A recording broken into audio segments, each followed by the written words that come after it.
Hello and welcome back to Rage Gaming and some more Nioh 3. Today we're talking about builds and making builds in Nioh 3 in general. In Act 1, you can absolutely put something together really strong, but at early build core are things like basic damage buffs, element use, a simple and effective method to output your damage so that's a reliable combo. Obviously, I'll cover both Ninja and Samurai, but I will say that Ninja is easier and much more straightforward to apply. I think it's going to be a lot more popular initially because of that early game. But my setup for Samurai is very simple for Samurai and easy to replicate. With Samurai, I'm able to loop the infinite AP combo with just 2 attacks, leading to very effective, kind of mindless burst for what is usually a more complicated thing to do, while Ninja is able to flow in and around the target, spamming attacks pretty much the whole time with a lot less thought. Together then, the weapons, the Tonfa and Odachi setup, scale both with strength, which allows you to decimate ki with that scaling. The Tonfa playstyle can be grounded or aerial depending on the situation, or maybe just your preference. Though I will say a downside for the Tonfa is the fact that it's harder to get behind enemies for backstabs, which you want to do for increasing damage,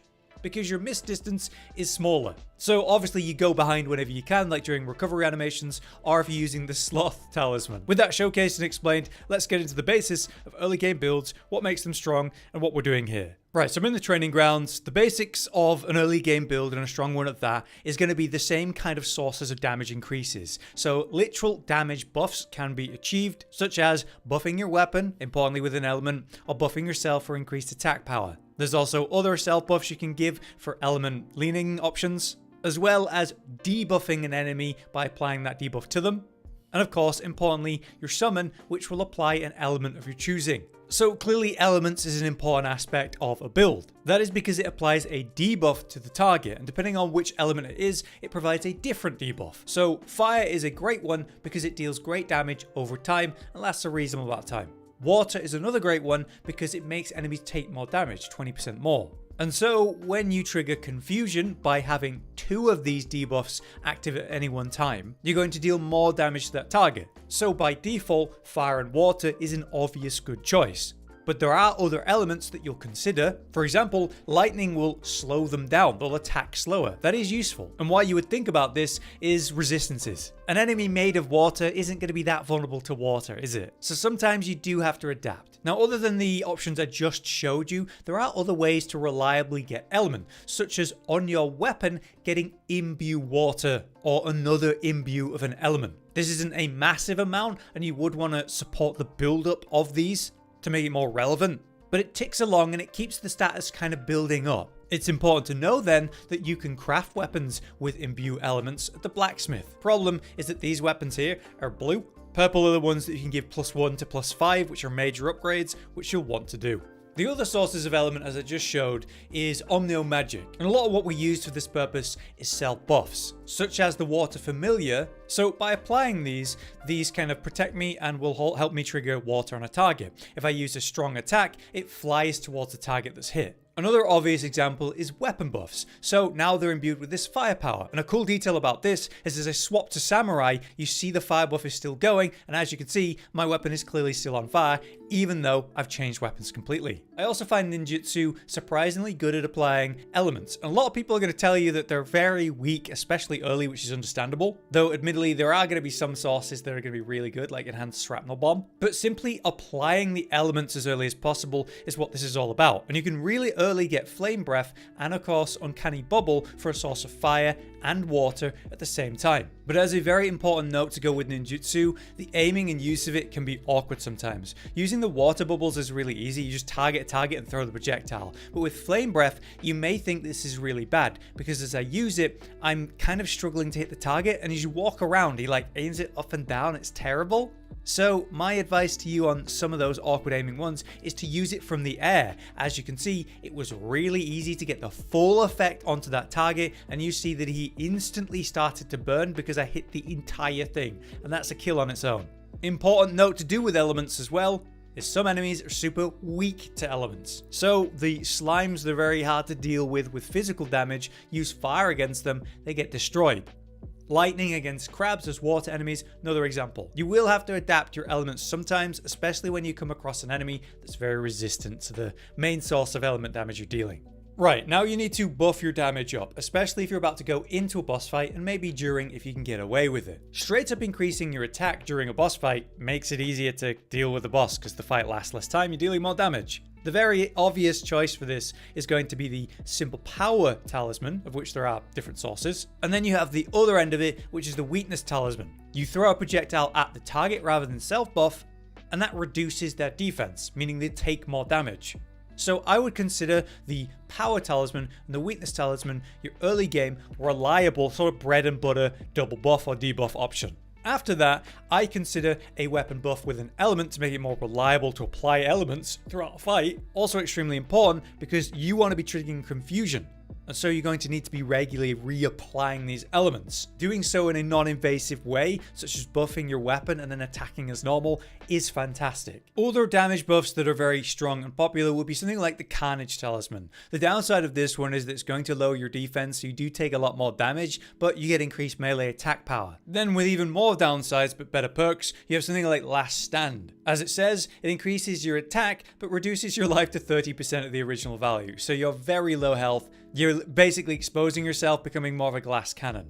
And there's also the newly nerfed Soul Purge. Yes, they have nerfed one. Before the game even launched, they nerfed this. Basically, you lose weapon familiarity when you use it, so it's pretty taxing.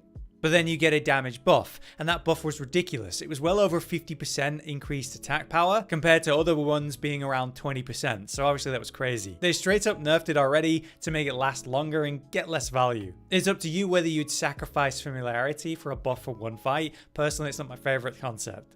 Now, one of the major ways to increase your damage is obviously by using the powered up mode, living artifact, depending on your style and which guardian you have. Importantly, while you're in this mode, instead of taking health damage, you take like a artifact damage, knocking you out of the mode sooner. So you still don't want to be hit, but you do have that protection. Insane aspects of the artifact mode though, is that you do not lose ki, aka stamina, while you're in there. Nor do you lose arts proficiency for samurai attacks. So with the infinite ki, you basically can attack as long as you like until you're interrupted. Channeled attacks that normally consume a lot of ki, they're great during this mode. And for samurai specifically, the infinite arts proficiency means you get to use your AP combos for the whole duration of the living artifact, which you do want to do if you can. And with that in mind, I have two options that are essentially infinite and super easy to use with the Odachi. So I have my jumping heavy, and then I have my charged heavy, which is this like slow slash. And you can then repeat into a jumping heavy, back into that charged heavy. And between that, of course, you can key pulse and go for the moon triggers at the same time. But during Living Artifact, because you've got infinite ki, you don't have to worry about pulsing or anything like that. You can just do this super simple combo of a jumping heavy into a standing heavy into a jumping heavy over and over, which simplifies things. I will say in a patch before the game even released, they have also set a limit on how many martial arts can be used consecutive during Living Artifact to somewhat limit that. So you will have to watch out for that. It's not something I've been able to test. Lastly, to increase your damage with any build, you want to be backstabbing. Attacking someone's back is going to increase the damage you're dealing by a significant amount. So with Ninja, you usually use missed movement to get behind them. But you know, if an enemy does a long attack, they have recovery time, you go behind them and hit them, you want to do that in general. Let's finally talk about weapons and our setup then. This setup uses the two strength weapons, the focus, of Tonfa and the Odachi. So starting with the Ninja. Why Tonfa? Well, they're extremely good for element application because you're able to access combos really quickly and easily. The probably easiest and bread and butter one is to do a light attack or whatever attack and then missed. This then triggers the follow-up to do light attacks, which has a nice gap closing combo to it. That's a really easy combo because I want to miss to dodge attacks. It gives me iframes, more so with the Tonfa by the way. And then I'm able to just sort of spam this over and over and over to my heart's content. The Tonfa also has a really reliable aerial attack, so I just jump and press heavy, and then that's it. So I get many attacks off at once, and you can really engage with the aerial playstyle by unlocking more options, getting new movement while you're in the air for gap closing, or just, moving backwards. We're also able to get an aerial dash, which is really cool. I just like the Tonfa as a strength fast weapon for sure. Does a lot of key damage as well. So to look at the Tonfa unlocks that matter for that, we bring ourselves down this tree here through Demon Dance, Pulverize, Demon Dash, and Demon Fang. But it's just Pulverize that unlocks that basic combo after misting that I said, so as soon as you've got that, you can do the bread and butter. Then it's the basic Flying Chariot that allows you to do the strong attack in midair if you want to go that way. Then you can go up through that to Wasp Sting for aerial movement. And we have Sacred Fire as a way to launch yourself up instead of jumping, giving yourself a way to deal damage at the same time. I also want to mention Crimson Lotus Fire as a thing to work on. This allows us to access one specific attack that is a great source of fire buildup. Of course, there's also the Ninjutsu. As I mentioned, I want to use this for element application, primarily fire and water. So for fire, I use Flame Breath, and for water, I use Uncanny Bubble. Once again, do not use the standing fire breath. As you can see, it is unreliable and awkward. You want to use the aerial one, which is not unreliable and incredibly effective at that application of burn. The third slot is completely up to you. I like having some sort of thrown attack to deal with flyers. The wasp's really annoying in this game. But something like Fire Shuriken will be a great application of that element and also be a thrown weapon at the same time, which is a great idea. For your equipment then, I do recommend you have imbue element of some kind on your weapon. Fire or water would be great, but if it's something else, that's fine. And remember, at the blacksmith, you can craft this weapon type to get that imbue water guaranteed. For your armor slots, any special effect that is relevant to the build will be great. But you'll be changing gear so often because you're changing your base defense, you're increasing your base defense constantly. So this one I'm not going to worry about for an Act 1 guide. We can get some important stuff like increased amrita for leveling, but increase the rate at which you build up the scorch status. So as we're trying to burn enemies, that makes that more reliable and consistent. This is something to stack up for sure if you are leaning into element as we try to. Thankfully for the ninja, it's quite straightforward with the guardian. Kusanagi, a starting one, is absolutely insane. We have increased aerial attack damage if you want to use those jumps, and it reduces key consumption on those jumps. But importantly, it has quick attack damage, and we're spamming those quick attacks with our basic quick attack combo. And on backstabs, you're able to generate your spirit force faster. We have two great moves here in Turbulent Waters and Heaven Drops. But let's swap to Samurai and talk about that. Being honest with you guys, it takes a lot more application and thought because you have 3 stances to swap between and the context of that matters. In the open world, I do really rate the fast attacks and combos you can get with a big weapon such as an Odachi. So I do recommend that in the open world for weaker enemies. But as I've said, my bread and butter combo here is to do a strong heavy into a jumping heavy into a strong heavy over and over and over. And obviously between that, you're going to be key pulsing and ideally triggering the moon to manage your ki. Around that, we have lots of cool options, such as a reliable way to apply water with a single attack. It does a lot of damage. Through Dragon Horn, we're able to extreme drain massive spirit force in one punish, letting you refresh your guardian attack basically instantly. So let's take a look at these unlocks for you real quick. So that water attack that I strongly recommend is Retrograde Flow Water. It has some reasonable range to it and knocks enemies around, but is a really quick and effective way to apply water to a target. For a fast combo, I also recommend Moonlight Snow Redux. I'm not using it in high stance, obviously, but in medium or low stance, this is a really fast and effective heavy combo. For the high stance, the big hit is Thunderbolt. As they state, it's a devastating blow to the enemy, and it enhances its damage if you're hit during it, so it has protection. And obviously, it can hit really hard, especially if enhanced with AP. Bit more awkward than that is your Crucible arts to unlock. First up, we have Cascading Wave. That's the jumping heavy, which by the way does more damage the higher you are as you jump down and drop with it. This is a Crucible art though. This means you need to find an Odachi that is a Crucible weapon that has Cascading Wave on it.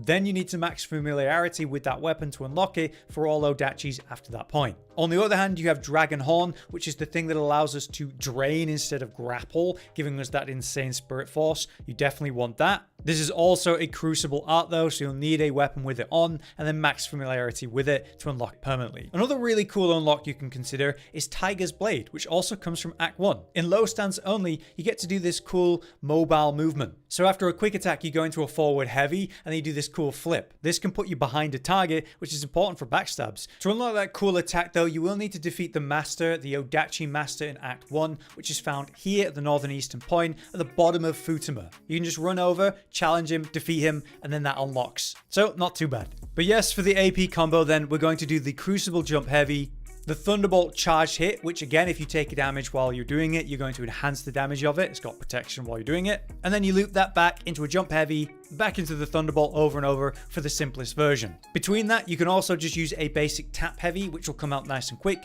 will also be enhanced by the AP combo. So you could do Crucible jump, tap heavy, hold the heavy, then back to the jump heavy. Between that, you can do the moon pulses using flux to maintain your ki, but keep it simple.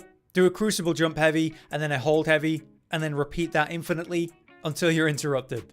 In regards to your guardian then, for samurai, I've got Kongo Jishi. Nothing like amazing here really. When I deflect as samurai, I now increase the damage I deal, which is great. And having some more life is always useful. But this comes towards the start of Act 2. More like Act 1, Guhin's going to be a great starting option. Shinroku is fine as well.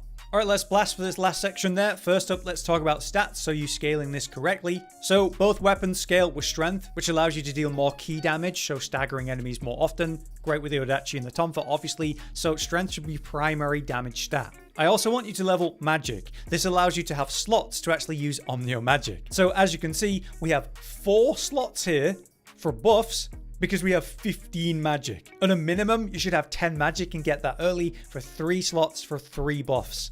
We don't really scale well with magic though, so going more than that is just like a luxury. So outside of that, I strongly recommend you level Constitution for health, and it also scales you Tonfa damage, which is nice for survivability. Strength is my highest stat, Constitution is my second highest stat. After that, a bit of heart where you're min-maxing this just to have ki to work with, because this doesn't scale our weapons, so we don't want to overdo this, but you do need stamina to work with. Speaking of stamina, weight load, level this as much as you need to actually have better gear. But it does also scale your Odachi slightly, so that's nice. Skill is not an important stat just to scale the power of our weapons, but it will scale Tonfa, and it does increase your arts proficiency power and ninjutsu power. Main thing there is the arts proficiency and the Tonfa scaling. So it's not terrible to level, and you will need to do it to equip certain gear. I should probably do it more than I have. Intelligence is just so that I can actually equip certain gear, such as your accessories that do demand slight intelligence, but we don't really invest in this. Yeah, that's the stats.